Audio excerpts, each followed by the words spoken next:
Our main story tonight concerns death. The answer to the question, what does the interior of an IHOP smell like? Lots of us have questions about death, and luckily this nurse on TikTok can answer at least one of them.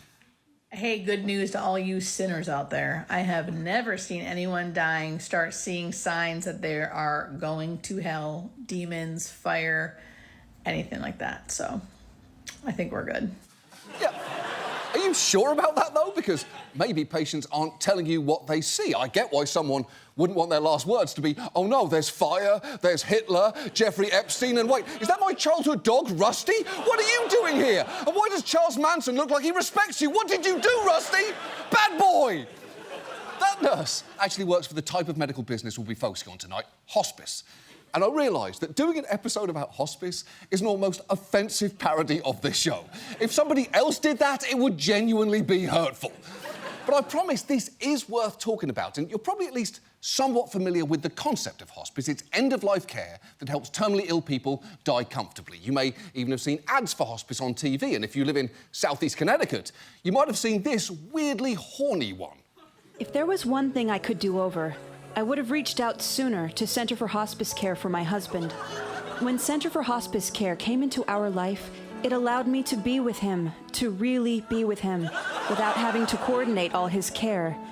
Their nurses, social workers, and other caregivers gave me the freedom to be his wife again, to love him like a wife. Wow!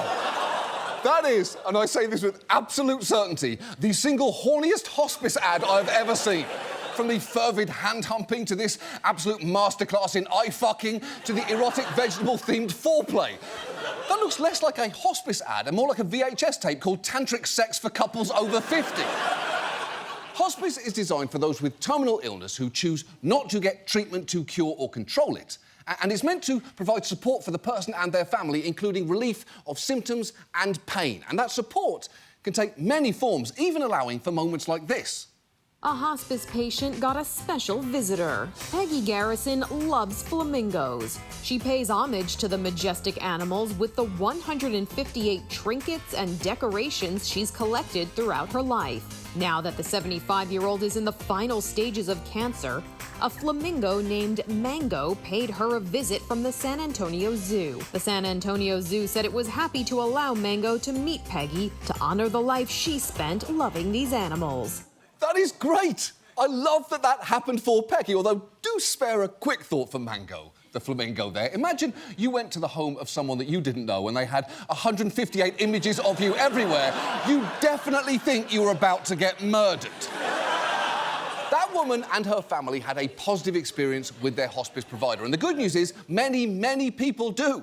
Lots of dedicated people work with hospices, providing huge relief for dying patients and their families, particularly those who want to remain at home, where in most cases, hospice care is provided. About 1.8 million Medicare beneficiaries now receive hospice care each year. In fact, you'll probably encounter hospice at some point in your life, either for yourself or for a loved one, and at its best, it is great. Unfortunately, at its worst, it is not, as the hospice industry has become riddled with stories like these. A local company agrees to a $75 million settlement over alleged overbilling of hospice services. A Cleveland doctor has been sentenced to 5 years in prison for healthcare fraud connected to hospice operations in the state's impoverished Delta region. California's Attorney General is announcing the arrest of over a dozen people accused of running a hospice scam in the Inland Empire. It's true, there is a lot of hospice fraud. A sentence, by the way, recently voted least hot by Things to Whisper into Your Partner's Ear During Sex magazine. But it is true, there's a lot of hospice fraud. In fact, one government report estimated that hospices' inappropriate billing costs Medicare hundreds of millions of dollars a year, and experts say they believe that figure to be far higher. And the financial consequences here are the least of the problems. So given that, tonight, let's look at hospice care, how it's supposed to work, and what too often is happening instead. And let's start with the fact that hospice, as we know it, is pretty new. Here's a TV report from 1979 explaining it to Americans as if for the first time. A new concept for taking care of terminally ill patients is gaining interest in this country. It is called hospice and comes to us by way of England. The philosophy behind hospice is that once death has become inevitable, patients should be treated with great attention to their comfort and emotional needs. Yeah, hospice actually came from England. And I know the British exporting a new way to die sounds like the perfect slogan for over 400 years of colonialism, but in this case, it was genuinely a good thing. The concept was originally conceived by Dame Cicely Saunders, seen here looking like she just slashed your tyres. She was an English doctor and social worker who'd been upset by the wretched habits of big, busy hospitals where everyone tiptoes past the bed and the dying soon learn to pretend to be asleep, which sounds bleak, but remember, that was in the UK, home of the famous wartime poster, "Keep quiet and die." The idea eventually migrated over here, and the first American hospice began caring for patients in 1974. More soon followed, mainly consisting of a constellation of charities, mostly relying on volunteers. But in 1982, Reagan made a big change when he authorised Medicare to cover the cost of hospice after advocates convinced lawmakers it would be cheaper for Medicare than paying for the aggressive treatment that so many patients received up until they died. That move meant there was now a lot more money to be made in the hospice business. And today, of the country's roughly 6,000 providers, 3/4 are for-profit. One of the biggest and earliest was Vitas, which was founded by 2 teachers and Don Gates, who is, fun fact, Matt Gates' dad, which is kind of surprising. I didn't think Gates had parents in the traditional sense. I just assumed someone jizzed on a Goodfellas poster. Vitas made its founders extremely wealthy. In 2004, it sold for $406 million to Chemed, better known as the owner of Roto-Rooter, a plumbing company. In fact, on Glassdoor, Chemed is described as bringing a professional dignity to times of transition and sewer line clogs. So now you know who to call if you're facing your own mortality and/or a backed-up shit pipe. The point is, hospices can be big business, and it's worth talking about exactly how they make money. Basically, once you're enrolled in a hospice, they get a flat fee every day for routine care. It's a little over $200 a day for the first 60 days, and a little less for however long you're in hospice after that. And that can create a clear incentive to sign up as many patients as possible. A marketer for one hospice in Georgia was even recorded telling a sales rep, "How do you solicit patients? You see somebody sitting on the front porch in a wheelchair and you hit the brakes." And you know our system is broken when a hospice provider's target demo is kidnapped porch grandmas. One big way hospices can get referrals, though, is by befriending staffs at nursing homes and doctors' offices. In fact, Vitas has been particularly aggressive in its sales tactics, like when they were caught doing this in the middle of 2020.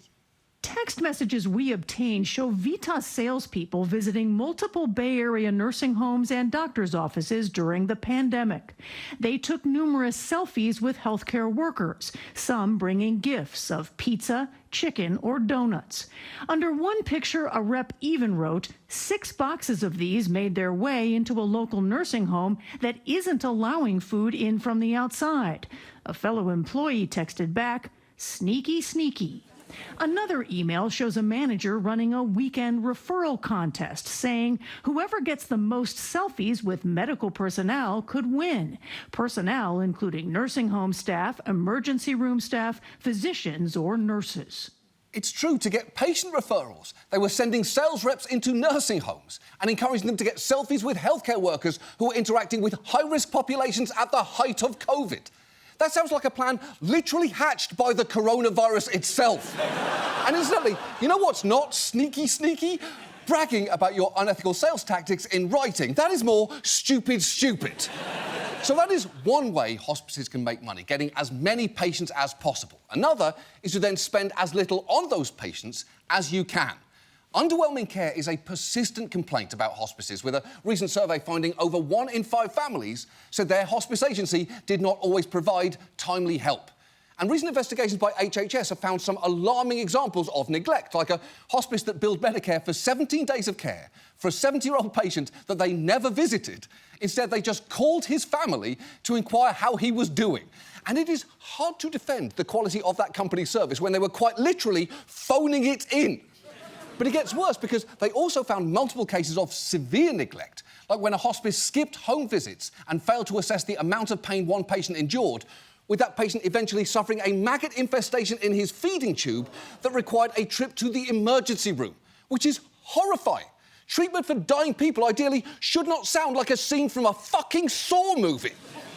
And providing subpar care is bad enough, but some hospices engage in outright fraud to overbill Medicare. Because if patients require a higher level of care, hospices can bill the government at a much higher rate, as much as $1,500 a day for continuous home care, sometimes called crisis care. VITAS was even sued by the DOJ in 2013 for billing Medicare for more costly crisis care services when certain patients did not need them. Over 8 years, the government says that VITAS generated nearly $1 billion in revenue from crisis care. And while the company didn't admit wrongdoing, it did pay $75 million to settle that case. You know, the kind of thing that we all do when we haven't done anything wrong. And VITAS is by no means the only company accused of doing this. Passages Hospice used to be the biggest hospice company in Illinois, until this happened. Passages Hospice in Moline forced out of business today after the indictment of one of its owners on federal fraud charges. Lawyer Seth Gilman of Lincolnwood was charged by the feds last month for allegedly overcharging Medicare and Medicaid. The company and its 300 workers statewide history. Gilman faces up to 15 years if convicted. I would describe him as the lowest form of life. He deserves what's coming to him. Wow. You know how wretched you have to be for a middle-aged Midwestern woman to call you the lowest form of life? She didn't even dress it up with a, "he's not my cup of tea," or "I think he has a lot to answer for." That is Midwestern for, "I hope he dies in pain, and I'll personally block traffic to ensure an empty funeral home." Gilman was eventually sentenced to 6.5 years in federal prison for masterminding a $20 million fraud scheme that included enrolling patients in expensive inpatient care they didn't need. Families told reporters that Passages employees even misled them into believing their loved ones had serious or terminal illnesses when they didn't. A federal court found Gilman pocketed millions annually and enjoyed a lavish lifestyle that included corporate airplanes and luxury sports cars, behaviour his own lawyer in a court filing partly attributed to the fact he was ingesting cocaine on a daily basis. That was his defence. Imagine how guilty you have to be for your own lawyer to say, "Your Honour, my client may as well be Shaun White the way he was shredding down mountains of pure white powder." I'm talking in his defence, you understand. But it's not just exaggerating the amounts of care that patients are getting. Hospices can also enrol patients who shouldn't even be there in the first place. Because while there's a requirement that patients have a life expectancy of 6 months or less, most of the Medicare spending on hospice is now for patients whose stays exceed 6 months. And look, obviously, it is a good thing when someone lives longer than their prognosis. This show is not pro-death. Well, to be honest, sometimes we are, but most of the time we are not. But there are worrying signs. Some hospices are enrolling patients who don't need their care. And one indicator of this is the live discharge rate. Basically, how many people leave hospice alive. Now, a small amount of live discharges are to be expected. Someone might be choosing a different hospice or even opting to pursue curative care again. But experts told us a live discharge rate of more than 30% is high, and anything over 50 is a serious red flag for possible fraud. And yet, an analysis in California found that last year, more than 500 hospices there had a live discharge rate greater than 70%, with 135 having a 100% live discharge rate, which is wild. Once 100% of people in your care are leaving alive, you're not a hospice, you're a hotel. And statistically, an incredibly safe one. And there are horror stories where patients have been kept in hospice when they clearly didn't need to be. Take what happened to Patricia Marble. After her doctor recommended hospice for her, she signed on with a company called Amedisys. But as the years went by, her daughter realised something might be up. My mom trusted her nurse.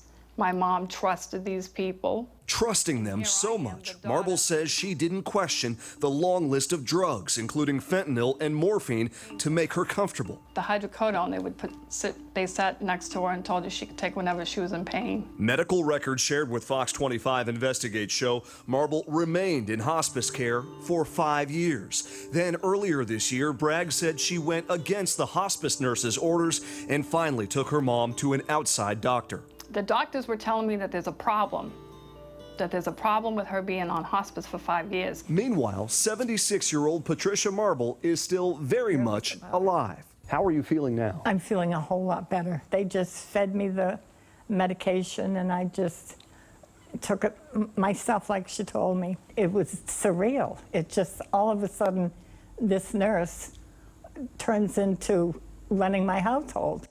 That is awful. She was in hospice unnecessarily for 5 years, with the company billing Medicare almost $500,000 for her care. That should never happen. There is a reason that you've never seen a lawn sign that says, "In this house, love is love, science is real, and we're being held prisoner by hospice nurses, please send help."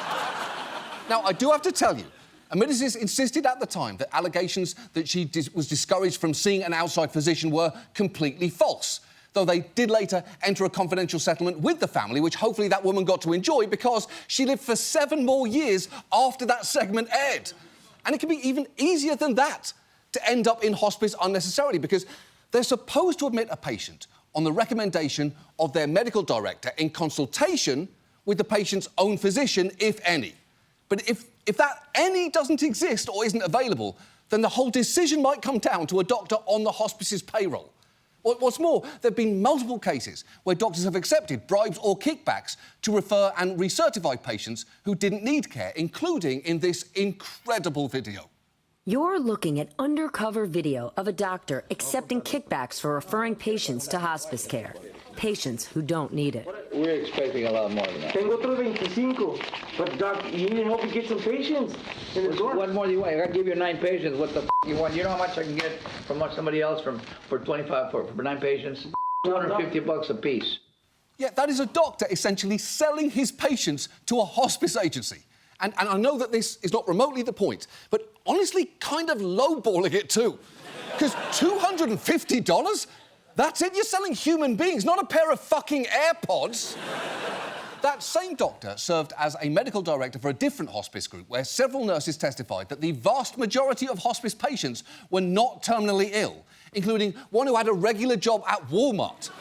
The group even enrolled patients with illnesses such as Alzheimer's and dementia by falsely telling them they had less than 6 months to live, and sent chaplains to lie to the patients and discuss last rites and preparations for their imminent death, which is horrendous. Frankly, anyone who knowingly took part in that deserves to rot in hell. Except, sadly, we now know that hell doesn't exist, so where's the next worst place? Tampa, I guess. They deserve to rot in Tampa. And some hospices don't even bother lying to patients about their diagnoses. They just enroll people anyway. Hospices have been found to enlist family and friends to act as make-believe clients, lure addicts to enrol with the promise of free painkillers, dupe people into the programme by claiming it's free home healthcare, and have even stolen personal information to enrol phantom patients, essentially engaging in identity theft. That is how people have been enrolled in hospice without even knowing it. In Mississippi, a 29-year-old pregnant woman learned she'd been enrolled in something called Revelation Hospice only when she visited her doctor for a blood test. And I will say, if you're going to unexpectedly discover you're a hospice patient, there's just no more fitting name than Revelation Hospice. The only way it could have been more on the nose if it were called the Surprise Bitch You're in Hospice Hospice. And while that's clearly ridiculous, it can also be dangerous. Because as this journalist points out, while enrolling in a hospice does give you access to certain types of care, it also prohibits you from others. Hospice provides only palliative care, not curative care. So if you sign up for hospice, you lose, your regular medical coverage. And in one case, a woman lost her place on a transplant waiting list. So it has real ramifications. Yeah, you can lose your access to life-saving treatment if you enter hospice, which makes it extra brutal when you consider that, as you have just seen, people can be signed up without their knowledge. A cancer patient lost access to chemotherapy treatment after being put in hospice without his knowledge. And others were denied kidney dialysis, mammograms, and coverage for life-saving medications. And those just aren't things you should be able to lose without realising. Chemotherapy isn't like a set of keys or the wife of the head of the Church of Scientology. Where's Shelley, David? Where's Shelley? It's been 17 years. I'm starting to think something bad's happened. Now, the government does have some controls in place. For instance, to discourage hospices from enrolling healthy people indefinitely, it penalises ones where the average stay of patients exceeds 6 months. It's not a bad idea in theory. Unfortunately, in practice, hospices have found ways to get that average down, like padding out their roster with new patients, or even worse, dumping or discharging those who are staying too long, even if they genuinely need care. The CEO of one company, Novus Health Services in Frisco, Texas, wasn't shy about encouraging his employees to get patients out the door to reduce that average length of stay. These are the offices of Novus Healthcare Services in Frisco. Its website says it offers hospice and home healthcare services all over North Texas. Brad Harris founded the company. This is his public profile picture on Facebook. The FBI quotes Harris as telling one worker, "You need to make this patient go bye-bye." In another case, asking healthcare executives to find patients who would die within 24 hours, saying of one of his patients, if this expletive would just die. Holy shit! Look, you could say that Brad Harris is a greedy, heartless monster, but nothing you could call him will ever be as insulting as featuring this photo in that news report. A photo in which he somehow appears to be drunk, high, and shitting himself all at the same time. I've seen newscasts use nicer photos for school shooters. NBC5 Local News is fucking vicious. But one of the key problems here is, outside of major fraud cases like that, there are shockingly few consequences for bad behaviour, and the barriers to operating a hospice can be much lower than you'd think. For instance, a medical background isn't required to enter the business, and Medicare only requires that hospices be inspected once every 3 years. And some appear to skirt even the most basic requirements. For instance, state licensing laws require that hospices at least have a physical office, which doesn't feel like too much to ask. But a recent audit in California found 112 hospices all share the address of this building in Van Nuys, which is ridiculous. That building cannot hold 112 hospices, unless, of course, they're owned and operated by mice working within the walls. That's right. Mouse Hospice, you can have that idea for free, Pixar. It's like Ratatouille meets the first 10 minutes of Up. Why aren't you already making it now? And by this point, I think it is pretty clear we've strayed a long way from the ideal with which this tyre slasher started. So what can we do? Well, some states are trying to fix things, though those plans can often run into opposition. In Connecticut, a bill that would have merely required a study about banning private equity ownership of hospices stalled out last year after opposition from Republicans like this man. The suggestion that somehow the profit motive is somehow adversely impacts the quality of a business is a very dangerous thing to do in America. If people didn't invent things, if people didn't come up with new cures, then they would not exist. And if you don't have a reason to create those things, then you won't. This is America. This is a free market country. This is a capitalist country. This is not a socialist country, and it will not be if I can help it. Right, he voted no because he believes in the ideals of America, which is also why, and this is true, last year, he was the lone no vote in the state Senate on a resolution exonerating the victims of the 17th century Connecticut witch trials. Partly because, and I quote, he didn't want to paint America as a bad place with a bad history. And I don't know what's weirder there, the fact that he did that or the fact that Connecticut didn't bother to exonerate victims of witch trials until last year. What happened that made them suddenly decide to address this? You know, I've always assumed the women we murdered in the 1600s were guilty of witchcraft, but then I saw Barbie. And about halfway through that America Ferrera speech, I thought, oh shit, the witches! We should really get on that. But thankfully, there has been some progress. At the federal level, CMS embarked on a project to make unannounced site visits to every Medicare-enrolled hospice, and as a result, it's since revoked the Medicare enrolment of 48 of them, with nearly 500 more having their Medicare billing privileges deactivated and requiring another inspection before they can bill again, which is a good start. California's also placed a moratorium on new hospice licenses, although there is concern that bad actors are simply expanding into less regulated states like Arizona, Nevada, and Texas instead. And experts say there is still so much more that we should be doing here, including targeting hospices with especially high live discharge rates for particular scrutiny. And it's important that these changes are made because, to reiterate, hospice care, when done well, is hugely beneficial to those who are dying and their families. It is too important to just hope the free market fixes it. And if you or someone you know is looking for hospice care, I'm afraid that right now, your best bet might be to rely on word-of-mouth recommendations. And if those aren't available to you, you can consult this government website. It's not perfect, but it can at least give you some info on the hospice you're considering. And if there is little to no information about it, that might be a sign that they are not reporting their quality data to Medicare, so I would strongly consider looking somewhere else. Look, this industry badly needs reform. That's clear. And until that happens, at the very least, hospice ads should be required to paint a much more accurate picture, even if that picture ends up looking like this. If there was one thing I could do over, I would have reached out sooner. For my husband. I wanted to be with him again. To really be with him. To sit with him. To hold his hands. To introduce some sliced vegetables into our foreplay routine. That's why we turned to Hearts and Hands Hospice Care and Sewage Solutions. Here at Hearts and Hands Hospice Care and Sewage Solutions, we're proud to be with you every step of the way. Well, not always, literally there. We might call you once in a while to check in, but that's not a guarantee. We love our patients so much. It's truly heartbreaking when they pass away. I assume. I've never actually seen that happen because last year we had a 100% live discharge rate, which, the more I think about it, is a little weird. It's not that weird. And once you're enrolled with us, you'll receive excellent care. And don't just take that from me. Take it from some of our patients. Hearts and Hands is amazing. Grandma was just sitting on her porch, minding her own business, when this man came up and enrolled her. It was that fast. We almost didn't know what we were signing.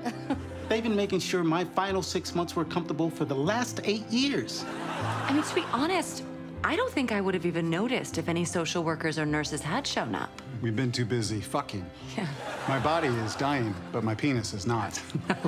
We've been fucking everywhere. On the couch, in the kitchen. In the minivan. Yeah. By the hot tub. In the foyer. By the trash cans. Oh, yeah. That seat you're sitting in. Don't sit there. No. Walks by the lake. Especially walks by the lake. We like to get caught by joggers. We act like we're mad. Hey, what are you looking at? God, stop it. What are you looking at, pervert?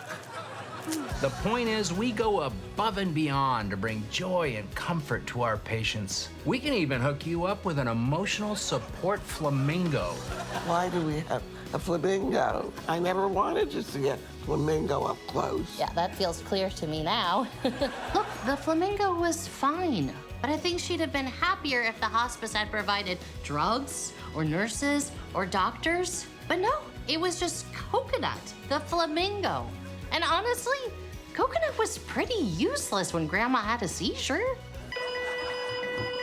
Oh my God, Grandma! Grandma! Coconut, do something! You stupid shitbug! Why are you here? Our business is making sure you get to make the most of your final days. Or, more specifically, that we get to make the most out of your final days. You're going to hell. Hell doesn't exist, fella. Okay? I got that from a reliable source. Funny story. I wasn't even supposed to be in hospice. What? Turned out my doctor took a bribe to sign me up. Well, that makes sense. I mean, a sick man couldn't come this many times a day. He would die of dehydration. I come so much. Wait, so you're not dying? No, I'm fine. You want to do it again? No, I'm fucking tired. Huh? Hearts and Hands Hospice Care and Sewage Solutions. Honestly, we're better at the sewage part.